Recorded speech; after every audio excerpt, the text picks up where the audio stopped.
Hello കൂട്ടുകാരെ, ഇന്ന് നമ്മൾ ഇവിടെ മുരിങ്ങയിലക്കറി വയ്ക്കാൻ പോവുകയാണ്. ആദ്യമായിട്ട് ഓയിലൊഴിച്ചു, പിന്നെ അത് കഴിഞ്ഞ് കടുകിട്ട് പൊട്ടിയതിന് ശേഷം കൊച്ചുള്ളി. ഹലോ കൂട്ടുകാരെ, ഇന്ന് നമ്മൾ വയ്ക്കാൻ പോകുന്നത് മുരിങ്ങയിലക്കറിയാണ്. അതിന് വേണ്ടുന്നത് ആദ്യമായിട്ട് കോക്കനട്ട് ഓയിൽ ചട്ടിയിലൊഴിച്ച് ചൂടാവുമ്പം കടുക് ഇടണം. കടുകിട്ട് പൊട്ടിയതിന് ശേഷം കൊച്ചുള്ളി ചെറുതായിട്ട് അരിഞ്ഞത് മൂപ്പിച്ചിട്ട് അതിനകത്ത് 2-3 കറിവേപ്പില ഇടണം. അതൊന്ന് ബ്രൗൺ ആവുന്നിടം വരെ ഒന്ന് ഇളക്കണം. ഇത് ചെറുതായിട്ട് ഒരു ബ്രൗൺ കളറായി വരുമ്പം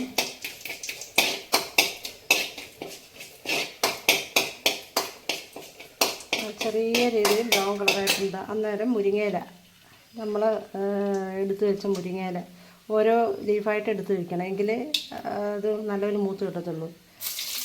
എണ്ണയ്ക്കകത്തിട്ട് അതുകൂടെ ഒന്ന് വഴക്കണം.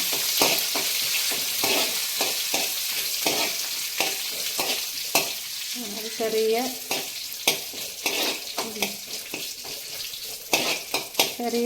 തീ കിടന്ന് അതൊന്ന് വഴറ്റി വരുമ്പോൾ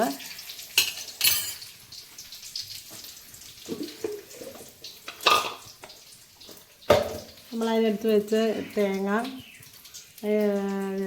ഒരു കൊച്ചുള്ളി, വെളുത്തുള്ളി, ശകലം ജീരകം, മഞ്ഞൾപ്പൊടി, മുളക് പൊടി ഇതെല്ലാം കൂടെ അരയ്ക്കുക. ഇവിടെ റെഡിയാക്കുന്ന അതിനകത്ത് നല്ല വൃത്തിയായിട്ട് അരച്ച് വെച്ച് സോഫ്റ്റായിട്ട് അരയണം. അപ്പോൾ ആദ്യം അരച്ചതിനകത്ത് നന്നായിട്ട് അരഞ്ഞില്ല, ഒന്നുകൂടെ വെള്ളം ഒഴിച്ചൊന്നുകൂടെ അരക്കണം. ഒത്തിരി വെള്ളം ഒഴിക്കരുത്, ശകലം ഒഴിക്കാവും. ഒരുപാട് വെള്ളം ഒഴിച്ചാൽ അരയാതെ പോകും. ഒന്നുകൂടെ വെള്ളം ഒഴിച്ച് നല്ല സോഫ്റ്റായിട്ട് അരയണം. കറികളൊക്കെ ഒന്നുകൂടെ വെള്ളം ഒഴിച്ച് വീണ്ടും അരക്കണം, ഒന്നുകൂടെ സോഫ്റ്റ് ആവില്ല. നല്ല സോഫ്റ്റായിട്ട് അരഞ്ഞിട്ടുണ്ടെങ്കിൽ കറികൾക്കൊക്കെ കൊള്ളാവും. ഇതിപ്പോൾ സോഫ്റ്റ് ആവുന്നുണ്ടല്ലേ. എന്നിട്ട് അത് ഈ കടുക് വറുക്കാനായിട്ടൊക്കെ നമ്മൾ ഒഴിക്കുക. എന്നിട്ട് കുറച്ച് വെള്ളം കൂടെ ചേർക്കണം. കറി ആകുമ്പോൾ ലൂസായിട്ട് വേണമല്ലോ ഇരിക്കാൻ.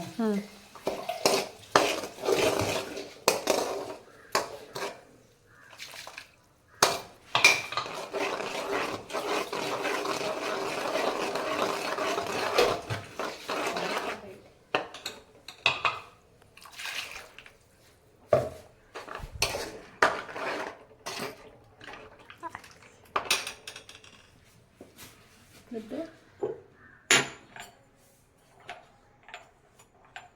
അതിനകത്ത് ആവശ്യത്തിന് ഉപ്പ് ചേർക്കണം. ഒരുപാട് ഉപ്പിടരുത്. എപ്പോഴായാലും നമ്മൾക്ക് ഉപ്പ് ചേർക്കുമ്പോൾ ആദ്യമേ ശകലം ഇടാം. ഒരുപാട് ഇട്ട് കഴിഞ്ഞാൽ കൂടിക്കഴിഞ്ഞാൽ ഒന്നും ചെയ്യാൻ പറ്റത്തില്ല. അപ്പോൾ കുറച്ചിട്ടിട്ട് നമ്മൾ ടേസ്റ്റ് ചെയ്ത് നോക്കണം ഉപ്പുണ്ടോയെന്ന്. ഇല്ലെങ്കിൽ ശകലം കൂടെ ഇടുക. കറികൾക്കൊക്കെ മറ്റുള്ള തോരനെക്കാട്ടിലും അതിനെക്കാട്ടിലും ഒക്കെ ഇച്ചിരി ശകലം കൂടെ ഉപ്പിടണം. കാരണം ഒഴിച്ച് കൂട്ടാനില്ലേ, അത് ഒഴിച്ച് കയറിയില്ലേ, അപ്പം അതിന് ശകലം കൂടെ ഉപ്പ് എപ്പോഴും ആദ്യമേ കുറച്ചേ ഇടാവൂ. പിന്നെ നോക്കിയിട്ട് വേണമെങ്കിൽ ഇട്ടാൽ മതി. കൂടി കഴിഞ്ഞാൽ ഒന്നും ചെയ്യാൻ പറ്റത്തില്ല. കറക്റ്റായി.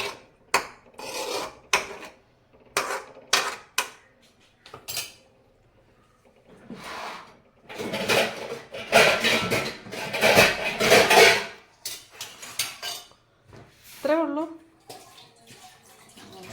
എന്നിട്ട് അരപ്പ് ചേർത്തിട്ട് അതൊന്ന് ചെറുതായിട്ട് ചൂടാകണം. തിളയ്ക്കരുത്. തിളച്ച കുളത്തിൽ ഒന്ന് ചെറുതായിട്ട് മോര് കറിയൊക്കെ ഒഴിക്കുമ്പോൾ ചൂടാകുന്നതിന് ചെറുതായിട്ട്. ഒരുപാട് തിളച്ചാൽ കുളത്തിലിത് പീരയും വെള്ളം പോലെ ഇരിക്കുന്നത്. തേങ്ങ ഇങ്ങനെ പൊന്തി കിടക്കും. ചെറിയ ചൂടേ ആകാവും.